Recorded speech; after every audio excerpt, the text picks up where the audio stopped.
والحمد للہ رب العالمین۔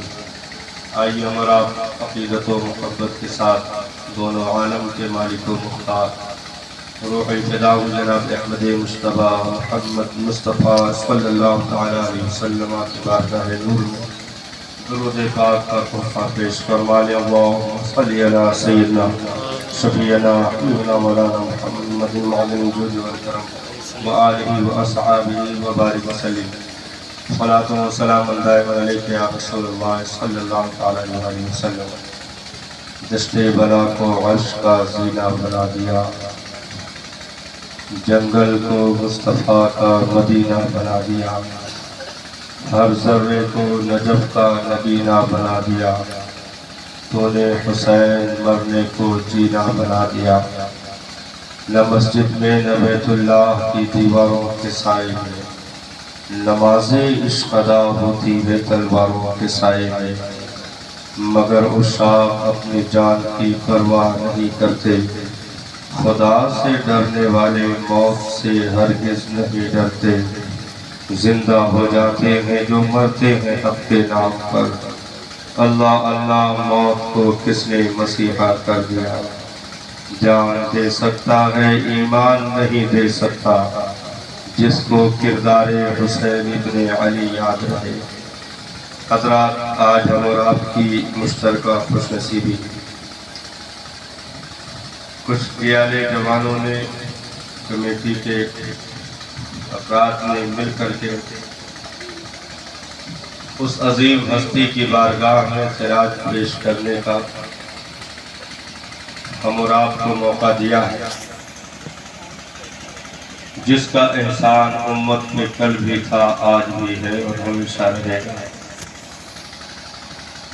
جن کو دین کی حفاظت کی خاطر ہی پیدا کیا گیا،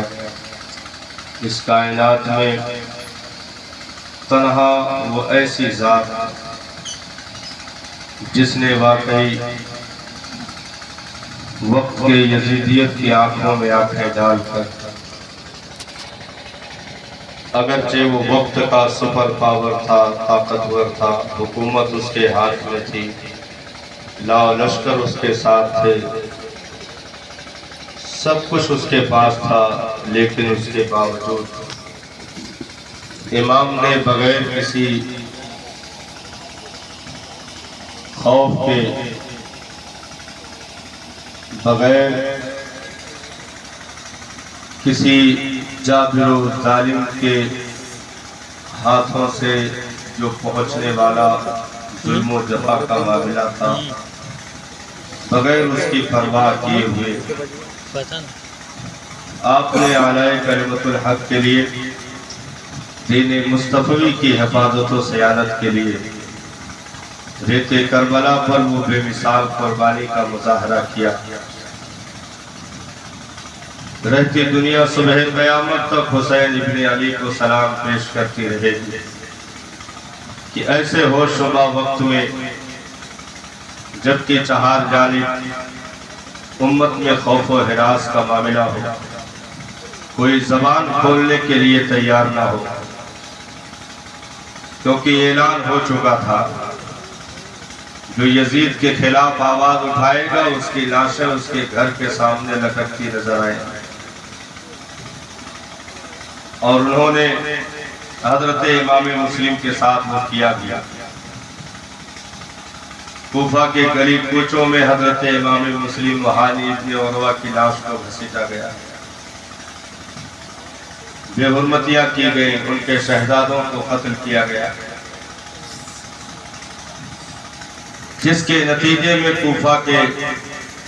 در و دیوار میں سناٹے طاری ہو گئے، گلی کوچوں میں کوئی نکلنے کے لیے تیار نہیں تھا، ہر گھر کا دروازہ بند ہو چکا تھا، سب کے چراغ گل ہو چکے تھے، سب نے اپنی کھڑکیاں بند کر رکھی تھی، مدد کرنا تو بہت دور کی بات ہے، کوئی نکلنے کے لیے بھی راضی نہیں تھا۔ ایسے ماحول میں جبکہ تخت پر بیٹھنے والا ظلم و زیادتی کے ذریعے لوگوں کو اپنے ہاتھ کے نیچے کرنا چاہتا ہو، जबरन अपनी हुकूमत के सारे जुल्म और अत्याचार मनवाना चाहता हो, शरीयत मुताहरा की तमाम तर कवानीन की खिलाफ वर्जी करते हुए अपनी तबीयत की हुकूमत चलाने का वो बेड़ा उठा चुका हो, ऐसे माहौल में जबकि इमाम अली मकाम को बहुत अच्छी तरह मालूम था कि मैंने इसके साथ अगर टक्कर ली, इसके खिलाफ अगर आवाज बुलंद की तो नतीजे में मेरी जान तो जाएगी ही, मेरे बाल बच्चे भी सताए जाएंगे, मेरे घर बार कुंबो कबीले तक को तकलीफ पहुंचाई जाएगी। सब कुछ मालूम था। इमाम धोखे में नहीं थे। जैसा कि लोग कहते हैं कि धोखे से कूफा बुलाया गया, मेहमान बना के सताया गया। हमने कहा ऐसी बातें न किया करो। वो इमाम धोखे में होगा जो नाना जान की गोद में मचल रहा हो, मक्तल की मिट्टी ला करके नाना जान की बारगाह में पेश कर दी गई हो और कहा गया हो सरकार जब ये खून में तब्दील हो जाए समझ लीजिए आपका नवासा शहीद कर दिया गया। इमाम धोखे में नहीं थे। उस अजीम कुर्बानी का बचपन ही से इंतजार था मेरे इमाम को, जिस कुर्बानी से उम्मत को जिंदगी जावेदा मिलने वाली थी, जिस कुर्बानी के जरिए से दीन इस्लाम को आबे हयात मिलने वाला था, जिस कुर्बानी के जरिए से परचम इस्लाम सुबह कयामत तक के लिए बुलंद होने वाला था। इमाम को उस कुर्बानी का बहुत तेजी के साथ, बेसब्री के साथ इंतजार था। इमाम बहुत अच्छी तरह जानते थे यजीद के खिलाफ आवाज उठाने का नतीजा क्या होगा, उसके पादाश में मेरे साथ क्या किया जाएगा। गुर्बत और मुसाफिरत के आलम में मेरे नन्हे बच्चों को तड़पाया जाएगा, मेरी बीवियों, बच्चियों, मेरी बहनों को तकलीफ दी जाएगी, उनके सरों से उनकी रिदाओं को खींचा जाएगा। इमाम को बहुत अच्छी तरह मालूम था। लेकिन अगर कोई दुनियादार होता तो साहब गोशे तन्हाई अख्तियार कर लेता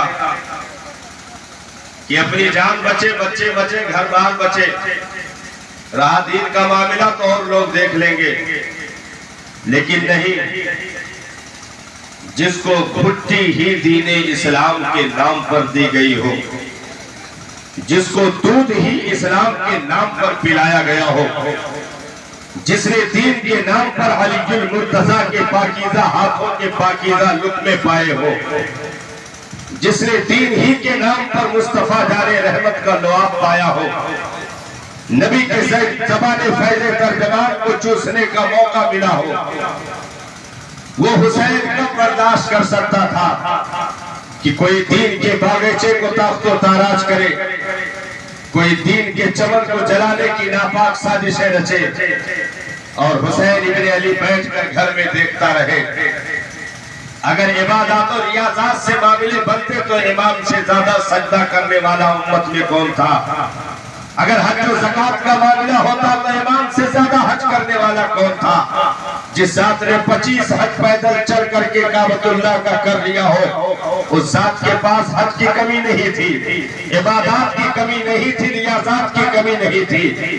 लेकिन मेरा इमाम अगर उठ करके लब्बैक कहता है और यजीदियत के आंखों में आंखें डाल करके गुफ्तगू करने का हुनर रखता है तो इमाम का अपनी जात की खातिर नहीं था, मुस्तफा की उम्मत की खातिर करबला पहुंचना था। इमाम पाक ने वो सब कुछ बर्दाश्त किया।